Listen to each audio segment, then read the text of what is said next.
والصلاة والسلام على نبينا محمد وعلى آله وصحبه أجمعين ما بعد.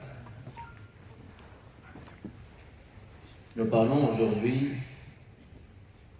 Inch'Allah Ta'ala, du grand savant du hadith, l'imam Abdurrahman ibn Mahdi, rahimahullah Ta'ala. Abdurrahman ibn Mahdi est un très grand savant, spécialiste de la science du hadith. Et la science du hadith, comme vous le savez, est une science qui nécessite un effort considérable. C'est la raison pour laquelle certains savants ont dit ilm al-hadith la yastati'uhu illa al-fuhul min al-rijal. C'est une science qui nécessite beaucoup de courage, beaucoup de détermination. Et pour valider un seul hadith, des fois le savant, il peut consacrer plus d'un mois à la recherche des chaînes de transmission pour tenter de valider ou pas le hadith.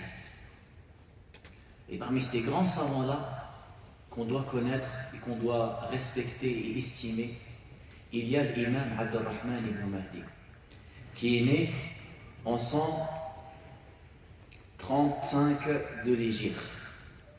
Ce savant-là, on dit qu'il est Isami, c'est-à-dire il est autodidacte, dans le sens où quoi? Où son père, Mahdi, n'était pas un savant. Voire même, son père, il avait un esprit assez simple. Comme ils ont dit. Et pourtant, malgré qu'il n'était pas d'une famille qui a baigné dans la science, Abdurrahman ibn Mahdi est devenu un grand savant. Et on appelle quelqu'un qui réussit tout seul, en arabe on l'appelle Isami. Contrairement au Idami. L'Idami, c'est celui qui hérite la gloire, la richesse, la science de ses ancêtres. Amma al-Isami, c'est celui qui se construit seul. Et lui, il a plus de mérite. Al-Rajul al-Isami, il a plus de mérite que l'Idami. Et ceci nous indique que ce n'est pas parce que quelqu'un il est issu d'une famille qui n'est pas bercée dans la science ou dans la piété qu'il est condamné à ne pas réussir. Effectivement, quand tu viens d'une famille où tu es soutenu, tu es encouragé, ou une famille de science et de savoir, c'est plus facile et c'est plus encourageant. Mais ça ne signifie pas que c'est impossible pour celui qui n'est pas d'une famille de science ou de piété. La preuve, Abdurrahman ibn Mahdi. Son père n'était pas un savant, mais lui, il est devenu une référence dans la science du hadith, comme on va le voir. Beaucoup de grands savants ont fait des éloges sur lui, car il a réussi sa vie d'ici-bas et celle de l'au-delà. قال أيوب ابن المتوكل كنا إذا أردنا أن ننظر إلى الدين والدنيا ذهبنا إلى دار عبد الرحمن بن مهدي. Si on voulait regarder la religion et le bas monde réunis en même temps, on allait dans la maison de Abdurrahman ibn Mahdi. Vous voyez, subhanallah, il y a des gens, il y a des gens, ils sont bien guidés. Ils ont réussi leur deux vies. Regardez ce qu'Allah tabaraka wa ta'ala il dit sur Ibrahim alayhi salatu wassalam. وَآتَيْنَاهُ فِي الدُّنْيا حَسَنًا وَإِنَّهُ فِي الْآخِرَةِ لَمِنَ الصَّالِحِينَ. Allah Azza wa Jal, il lui a accordé les deux mérites. Dans la vie d'ici-bas, آتَيْنَاهُ فِي الدُّنْيا حَسَنًا. Imaginez-vous, tous les prophètes et les messagers, ils proviennent de sa descendance. Et Ibrahim alayhi salam est un homme aisé. Fataha Allahu alayhi. Dans l'argent, dans les bienfaits, dans la science, dans la prophétie. Et au fil akhira, il est fait a'la ad-darajat. D'ailleurs, dans le hadith de l'ascension, quand le prophète il a visité les cieux, où est-ce qu'il a vu Ibrahim alayhi salam? Il l'a vu au dernier ciel, au septième. Il était devant al-Bayt al-Ma'mour, la maison animée. Car jaza'an wifaqa, car c'est lui qui a construit la Kaaba sur terre. Allah tabaraka wa ta'ala, il le rétribue et il le place dans le 7e ciel en face de Bayt al-Ma'mour. Et c'est d'ailleurs la raison pour laquelle Allah il nous oriente dans Sourate Al-Baqarah de demander ceci. Rabbana atina fid dunya hasana fil akhirati hasana wa qina adhaban nar. Seigneur, donne-nous dans la vie une bonne chose et dans l'au-delà une bonne chose et épargne-nous du châtiment de l'enfer. Muhammad ibn Abi Bakr disait Ma ra'aytu ahadan atqana lima sami'. Je n'ai jamais vu quelqu'un qui maîtrise ce qu'il entend et ce qu'il n'a pas entendu comme Abdurrahman ibn Mahdi. Ibn Hibban disait de lui Wa kana min al-huffaz al-mutqinin. Huffaz. C'est quelqu'un, c'est un hafir, mutqin. Et vraiment, il maîtrisait les hadiths qu'il avait mémorisés. Et ils sont très nombreux, comme on va le voir. Wa ahlul wara' fi ad-din. Tout comme également il avait une piété dans sa religion. Et dans sa droiture, c'était quelqu'un de fidèle et de ferme dans sa religion, dans sa pratique. Parmi également les nombreuses éloges qu'il a reçus, il a eu celle du grand savant Ahmad ibn Hanbal. Il disait Ka'anna Abdurrahman ibn Mahdi khuliqa lil hadith. Imaginez-vous l'imam Ahmad, qui lui est un grand savant du hadith, qui connaissait plus d'1 million de hadiths, et disait c'est comme si que Abdurrahman ibn Mahdi a été créé pour la science du hadith. Et vous savez, la science du hadith, c'est un don qu'Allah il le donne. C'est un don. Le savant du hadith, min kathrati al-mumarasa, tellement il exerce, il est quotidiennement confronté au hadith du prophète sallallahu alayhi wa sallam. Si tu lui présentes un hadith, il n'a même pas vérifié sa chaîne de transmission et il peut te dire que le hadith il est faible. D'ailleurs, Abdurrahman ibn Mahdi, un jour on lui a présenté un hadith, il a dit il est faible. Ils l'ont dit pourquoi? Il s'est énervé. Il a dit quand tu ramènes de l'or à un bijoutier, il te dit c'est du faux or. Est-ce que tu lui demandes pourquoi? Tu ne demandes pas pourquoi. Car c'est sa spécialité, c'est son domaine. Et il te dit cet or il est faux, il connaît. Alors, que dire de quelqu'un qui a passé toute sa vie avec le hadith de Nabi sallallahu alayhi wa sallam? Il voit l'ilal al-khafiyya. Des fois, il y a des raisons qui sont cachées. Mais tellement l'alim, il vit dans cette science-là, Allah tabaraka wa ta'ala, il éclaire son cœur. Il détecte les failles et les erreurs qu'il y a dans les hadiths. Et il y en a des erreurs dans certains hadiths. Parce que les rapporteurs, c'est des humains. Ils peuvent se tromper. D'ailleurs, des fois, vous pouvez même trouver des hadiths qui sont dans le Bukhari ou dans le Muslim. Et des savants, qu'est-ce qu'ils vont dire? Ils vont dire le rapporteur a fait une erreur dans la transmission du hadith. Un exemple concret. Les savants se divergent quand on se prosterne. Est-ce qu'on doit devancer les mains ou les genoux? Et il y a deux écoles connues. La première école qui consiste à dire quand tu te prosternes, tu devances d'abord tes mains. C'est celle de l'imam Malik. Et les trois autres, ils disent tu devances les genoux. Ceux qui disent tu dois devancer les mains, ils se réfèrent au hadith dans lequel le Nabi dit إذا سجد أحدكم فلا يبرك كما يبرك البعير فليقدم يديه قبل ركبته. Quand l'un de vous se prosterne, qu'il ne se lâche pas comme le chameau et qu'il devance ses mains avant ses genoux. Ils ont pris ce hadith là, c'est ulama qui disent qu'il faut devancer les mains. Les autres ulama ils ont dit non, il faut devancer les genoux. Pourquoi? Ils vont citer des arguments. Il y a un hadith comme quoi un sahabi il a vu se prosterner avec ses genoux, même s'il y a débat sur l'authenticité. Et ils ont dit, et la preuve, ce hadith-là que vous-même vous citez. Car le hadith, qu'est-ce qu'il dit? Il nous interdit de se lâcher comme le chameau. Et ils ont dit, et le chameau, il commence par ses mains. Et si la suite du hadith dit le contraire, ils ont dit, ceci revient à une erreur de la part du rapporteur. Car le rapporteur, au lieu de dire il s'est trompé. Et ça peut arriver. Comme le rapporteur du hadith des 7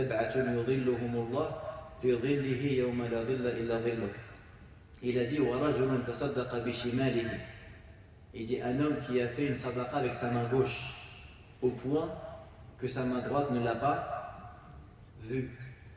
Ça, c'est une erreur du rapporteur. Et le hadith, vous le trouvez comme ça, dans certaines versions. Il dit Hada qalb min al-rawi. Également, un hadith dans le Bukhari. Un rapporteur, il s'est trompé. Il dit, dans lequel Nabi Sallam dit que quand tous les habitants du paradis accèdent dans leur demeure et que tous les gens de l'enfer accèdent dans leur demeure, il restera des places en enfer. Et Allah y créera des gens pour peupler les places manquantes. Et ça, c'est une erreur du rapporteur, c'est le contraire. Allah, il va créer des gens pour peupler les places du paradis, pour pas qu'elles soient vides, pas celles de l'enfer. Des fois, le rawi, c'est un bachar. Il peut faire une erreur. Et justement, le rôle du alim dans le hadith, c'est de détecter les oublis ou les contradictions dont certains rapporteurs peuvent commettre. Et c'est ça ce qu'on appelle la science de al-ilal. Le hadith, des fois, il peut être authentique dans la chaîne de transmission et il est refusé par les ulama. Pourquoi? Parce qu'il va être considéré comme shadh. Il va venir en contradiction avec des dizaines de hadiths qui sont authentiques. Comme par exemple le hadith que vous connaissez qui est interdit de jeûner le samedi. Le hadith qu'on a de Tirmidhi, le Tirmidhi dit La tasumu yawm as-sabt illa fi ma fturida alaykum. Ne jeûnez pas le samedi, sauf lorsqu'il s'agit d'un jeûne obligatoire. Il dit même si l'un d'entre vous il trouve une branche, qu'il la mâche plutôt que de jeûner. Et tu as certains savants qui ont pris cet avis-là, même s'ils sont très minoritaires. Ils se sont appuyés sur ce hadith-là. Mais quand tu reviens au Huffaz, tu verras que tous les savants ils n'ont pas pris en considération ce hadith. Il y a ceux qui l'ont jugé comme du mensonge et comme faible, comme c'est le cas de l'imam Malik, et il dit Hada al-hadith ou kadhib. Et il y a ceux qui ont dit effectivement sa chaîne de transmission elle est authentique, mais il est chèvre. L'imam Ahmed, il dit Hada al-hadith yukhalifu usul as-sunnah. Il dit ce hadith-là, il vient en contradiction avec les fondements de la sunnah. Pourquoi? Parce que si tu prends en compte ce hadith-là, tu seras obligé de mettre en doute les nombreux hadiths qui indiquent le contraire. Comme le hadith dans lequel il dit jeûner 3 jours par mois. Le hadith dans lequel il dit jeûner 6 jours après Ramadan, les Shawwal. Il n'a jamais dit sauf si ça tombe un samedi. Donc si vraiment jeûner le samedi c'était haram, il aurait précisé le Nabi alayhi salam. Jeûner 3 jours par mois sauf si ça tombe un samedi. Jeûner 6 jours après Ramadan sauf le samedi. Quand il nous a également conseillé de faire le jeûne de Daoud, 1 jour sur 2, bila shak que tu vas tomber un samedi durant ta vie. Donc tu vas bien que tu ne peux pas prendre un hadith comme ça et rejeter 10 ou 20. Donc personne n'a pris en considération. Ou d'autres, ils l'ont interprété, ils ont dit le sens, ne jeûnez pas le samedi seul, en lui donnant de l'importance, comme le faisaient les gens du livre auparavant. Eux, ils faisaient exprès de jeûner le samedi parce que pour eux, c'était un jour de fête. Donc, le Nabi Sallam nous a dit de ne pas faire pareil. La preuve, c'est qu'un jour, il avait une femme à jeûner le vendredi. Et il lui a dit est-ce que tu as jeûné hier? Elle a dit non. Et il lui a dit est-ce que tu vas jeûner demain? Elle lui a dit non. Et il lui a dit alors, fais rompre ton jeûne. Parce que tu ne dois pas jeûner le vendredi tout seul. Tu dois l'accompagner soit d'un jour avant, soit d'un jour après. Et pourtant, vous allez voir un grand savant comme Cheikh Al-Albani, qui est un grand savant du hadith, qui va dire que c'est interdit de jeûner le samedi.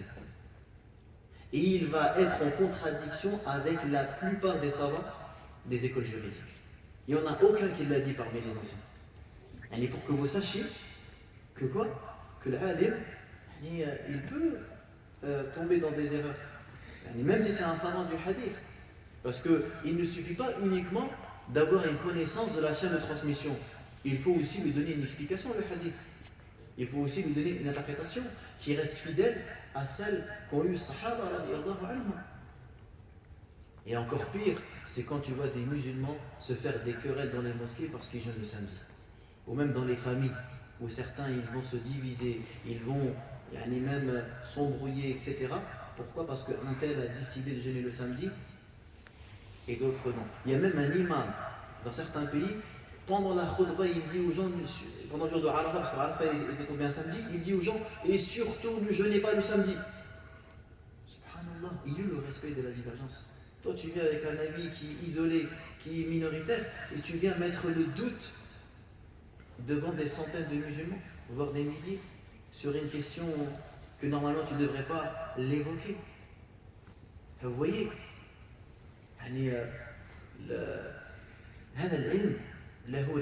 cette science, elle a ses hommes, elle a ses spécialistes. D'où l'importance justement que nous, on apprenne à connaître les savants, qu'on sache leur degré, leur place, et qu'on sache que chacun il a sa spécialité. Toi, si maintenant tu vas commencer à débattre avec un médecin, les gens vont te prendre pour un fou. Lui, il fait un bac plus 10. Il a étudié pendant plus de 10 ans, tous les jours, dans la médecine, etc. Et toi qui n'as jamais ouvert un livre de médecine, tu vas débattre avec lui sur un sujet qui te dépasse, que tu n'as jamais étudié. Si on arrive à concevoir cela avec une science profane, imaginez-vous le désastre que nous vivons à notre époque, où chaque personne, parce qu'il est musulman, il se donne la légitimité de parler de l'islam, et de donner son opinion, et de donner des avis juridiques, et de taxer, et de critiquer des gens dont il n'a pas leur niveau. Et des gens avec qui il ne peut pas débattre, parce que tu ne peux pas débattre avec un ignorant, tu ne peux pas débattre avec quelqu'un qui ne maîtrise pas le langage scientifique. Tu vas lui dire, qu'est-ce qu'il comprend lui, l'ilna, c'est quoi? Voilà, tu dis, hadith mu'adha, hada maqtou', hadith mursal, hada shadh. Qu'est-ce qu'il comprend de ces termes-là? Il ne comprend pas ces termes-là. Et regardez, quand vous lisez Sunan al-Tirmidhi, des fois vous voyez Tirmidhi, il dit wa hadha hadithun hasanun gharib. Et ça dit quoi, gharib? Gharib, c'est étrange dans le arabe, mais dans le langage de l'imam al-Tirmidhi, que veut dire gharib? Lahu mustalah. L'alim, lorsqu'il utilise des termes, il leur donne une signification. D'ailleurs, même nous, quand on est à l'école, quand on faisait des commentaires de texte, les profs de français, ils nous conseillaient de quoi? D'acheter le dictionnaire historique de la langue française. C'est-à-dire que dans ce dictionnaire-là, il va te donner l'évolution des mots au cours des siècles. Par exemple, le mot de la pudeur, il avait une signification au XVIIe siècle qui n'est pas celle du XIXe siècle. Le sens, il a varié, il a évolué par rapport à l'époque. Si ça, on le conçoit dans des choses profanes comme ça, que dire des choses qui touchent au domaine de la religion? Vous allez être surpris. Vous savez, par exemple, comme dans les dictionnaires, vous savez, dans un dictionnaire, par exemple, dictionnaire qui vous relate la signification des mots de l'arabe classique. Vous allez par exemple chercher le mot qahwatun, al-qahwatu. Le qahwa pour nous c'est le café, c'est le repas. Mais allez voir un dictionnaire de langue arabe, que ce soit lisan arabe d'Ibn Mandour, que ce soit les dictionnaires d'Ibn Faris, ou même le dictionnaire français de Kazimieski, parce qu'il y a un dictionnaire français qui traduit justement les termes de l'arabe classique. Vous allez voir que le qahwatu c'est quoi? C'est nawa' min anwa' al-khamr. Que ça, le qahwa pour les arabes signifie le vin. Donc si tu vois un faqih du 2e, 3e siècle qui parle de qahwa, sois convaincu qu'il ne parle pas du café que tu as aujourd'hui, mais il parle du vin. Parce que le mot avait cette signification-là à cette époque-là. Donc vous voyez tous les données qu'il faut prendre en compte. C'est-à-dire pour parler, il faut non seulement avoir un niveau dans la langue arabe, et en plus il faut avoir un niveau dans la science du hadith, parce que tu peux citer un hadith sur lequel tu vas construire un jugement, et ce hadith-là il est totalement faible. Il est daif. Quelqu'un il vient donner un hukm, c'est quoi ton argument? Il va dire ce hadith-là. Mais ce hadith il est faible déjà. Donc ton istidlal il part à l'eau. Tu peux plus rien dire après. Et même si le hadith il est sahih, il faut lui donner une explication. Et là, malheureusement, justement, comme on n'a pas goûté au goût de la science, regardez, on se donne la légitimité de parler de l'islam alors qu'Allah il va nous juger. Allah il va nous interroger. Ibn al-Qayyim il a écrit un livre qu'il a intitulé I'lam al-Muwaqqi'in. I'lam, l'annonce Muwaqqi'in, c'est le pluriel de Muwaqqa', qui veut dire c'est le signataire, celui qui signe. Ce livre-là s'adresse aux ulama, aux savants. Car le savant, il signe. À la place de qui? À la place d'Allah Azza wa Jal. Parce que c'est lui qui indique aux gens qu'est-ce qui est halal et qu'est-ce qui est haram. Et Allah il nous dit dans le Coran وَلَا تَصِفُوا بِأَلْسِنَتِكُمْ تَقُولُوا هَذَا حَلَالٌ وَهَذَا حَرَامٌ لِتَفْتَرُوا عَلَى اللَّهِ الْكَذِبَ. Et ça, les fuqaha, ils n'osaient même pas dire ça c'est halal. Ils disaient أُحِبُّ هَذَا. Ils disaient pas ça c'est haram. أَكْرَهُ هَذَا. Je déteste cela. Et j'ai beaucoup aimé la réponse d'un grand savant de notre époque. Un jour, il y a un élève, il a dit Cheikh, ma hukm al-islam fi kada? Quel est le jugement de l'islam concernant ceci? Et il a dit La taqul ma hukm al-islam. Qul ma ra'yukum fi kada. Il dit Ne me dis pas quel est le jugement de l'islam concernant cela. Dis-moi quelle est votre opinion, quel est votre avis concernant telle chose. Non, parce que lui, c'est pas le porte-parole de l'islam. Il n'y a pas un homme, c'est le porte-parole de l'islam. Chacun il donne son avis. L'imam Malik il a dit كل يؤخذ بقوله ويرد إلا صاحب هذا القبر. Sinon tu vas avoir un problème dans ta croyance. Si tu penses qu'un être humain, tout ce que dit sa bouche c'est la vérité absolue, va revoir ta aqida ya akhi. Parce que tu as mis une personne égale à la parole du prophète Muhammad sallallahu alayhi wa sallam.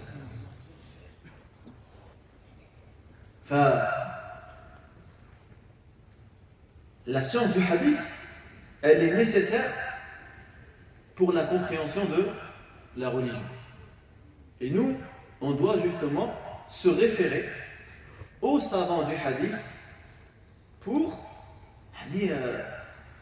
on va dire, avoir l'esprit tranquille. Parce que nous, on n'est pas des muhaddithin. Nous, on ne pourra pas vérifier si tel hadith il est dhaïf ou il est sahih. On n'a pas le niveau. Il faut des années d'études pour arriver à ce niveau-là. Donc nous, qu'est-ce qu'on fait? On suit les savants. On suit les savants du hadith. Mais le problème, c'est quoi? C'est que les savants du hadith, est-ce qu'ils ont tous les mêmes avis? Est-ce qu'ils ont tous les mêmes opinions? Non. Tu peux trouver un hadith, Ibn Hajar, il dit qu'il est valide. Et Zahabi va dire qu'il est faible. Tu peux trouver un hadith, l'imam Ahmad, il dit qu'il est sahih. Daraqutni va dire qu'il est faible. Et toi, tu ne peux pas savoir qui a raison des deux. Tu ne vas pas trancher entre Ahmad ibn Hanbal et Daraqutni, ou entre le Hafid ibn Hajar et le Hafid al-Suyuti. Donc toi, tu suis quelqu'un. Et il sera une preuve pour toi devant Allah Azza wa Jalla. Parce que tu t'es référé à quoi? Un alim du hadith, alim ulama al-hadith. Comme la plupart des savants de notre époque.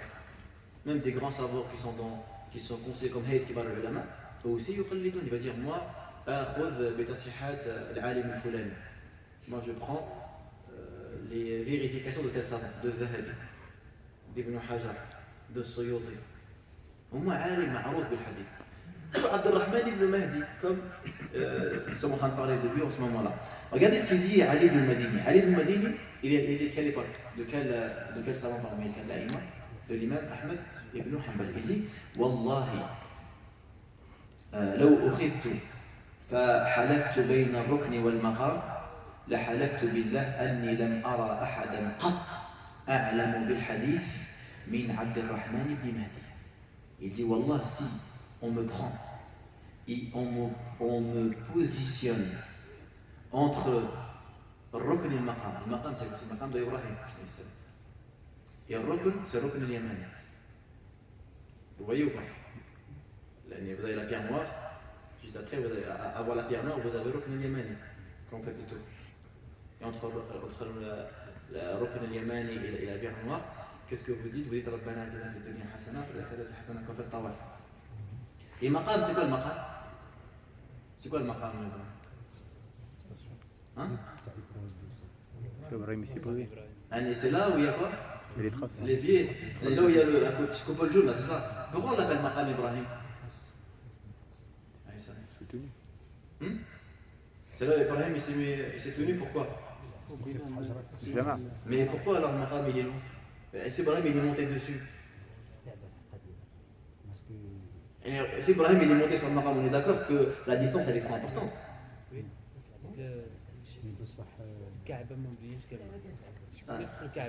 Ouais, mais le nisf, la moitié, comme dit les Ghayr Mabni, c'est juste le hijab d'Ismaël. C'est-à-dire que les pieds, on va dire, القواعد التي بنيت عليها الكعبة. C'est là où il y a le Kaaba maintenant et là où il y a le Hijab de Ismaïl alayhi salam.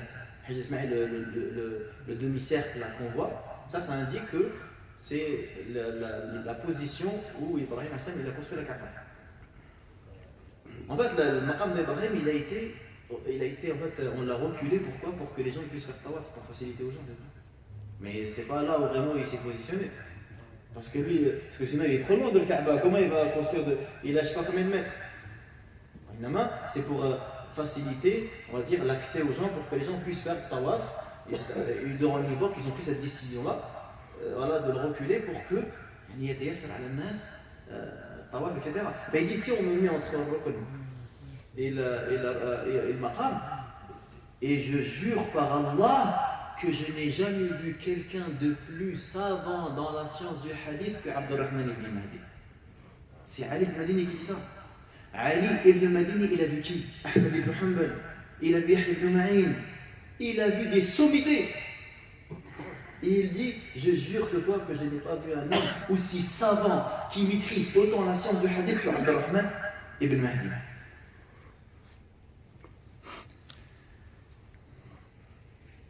Il dit, un autre, il dit, qui s'appelle Mohamed ibn Abdurrahim, سمعت عليا يقول وذكر الفقهاء السبع. J'ai entendu Ali dire, il a cité les 7 grands ulama, faqih, juristes. Il dit كان أعلم الناس بقولهم وحديثهم ابن شهاب ثم بعده مالك ثم بعده عبد الرحمن بن مهدي. Donc il a cité que les plus savants, les plus connaisseurs, c'était quoi? C'était Ibn Shihab, après c'était Malik, après c'était Abd al-Rahman. L'imam Malik, c'était un des professeurs de qui? De Abd al-Rahman ibn Mahdi. Il a eu comme professeur Sufyan al-Thawri. Et Sufyan al-Thawri, vous savez, il est mort où? Et il est mort dans la maison d'Abd al-Rahman ibn Mahdi. Ils sont revenus du pèlerinage, il est venu chez lui et il est mort dans sa maison. Et il a eu comme professeur l'imam Malik et il a eu comme professeur l'imam Abdullah ibn Mubarak. Et d'autres aussi. Et ça c'est parmi les grands ulama de qui il a appris. Et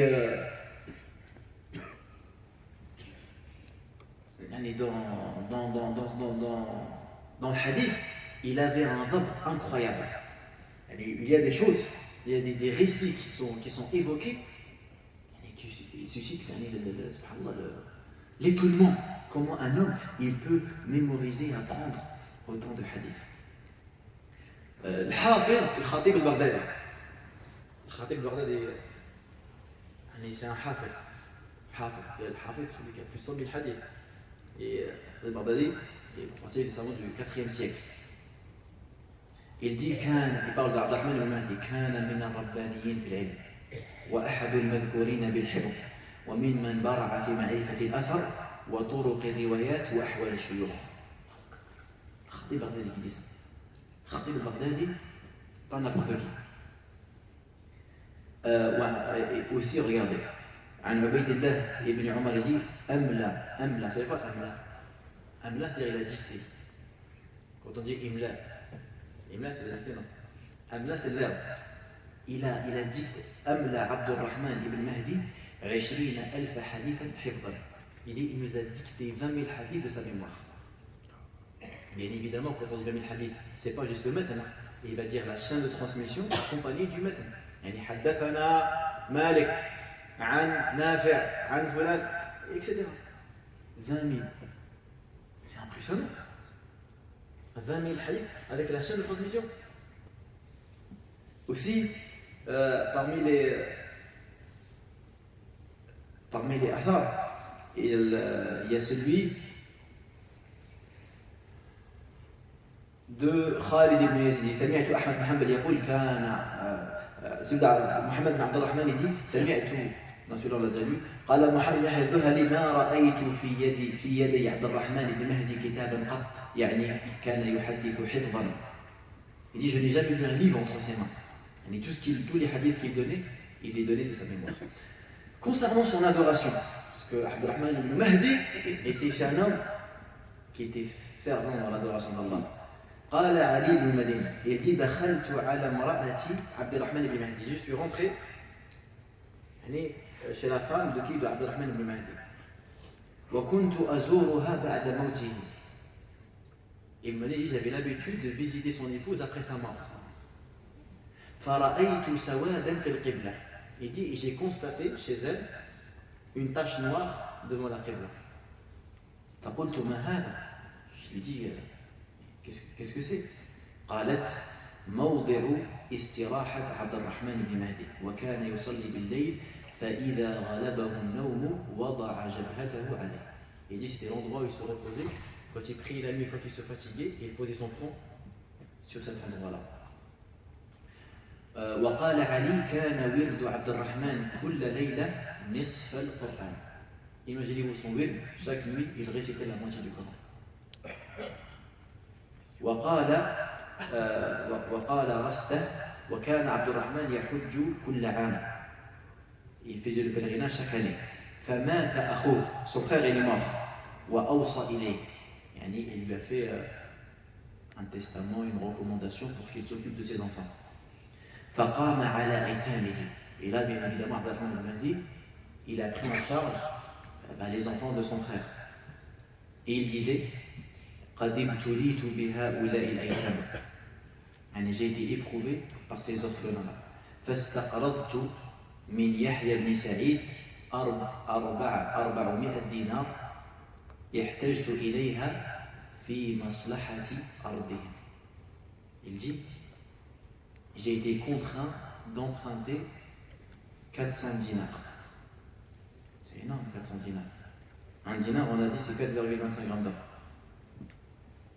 Car il dit, j'avais besoin de cette somme-là pour construire ou prendre soin de la terre de leur père.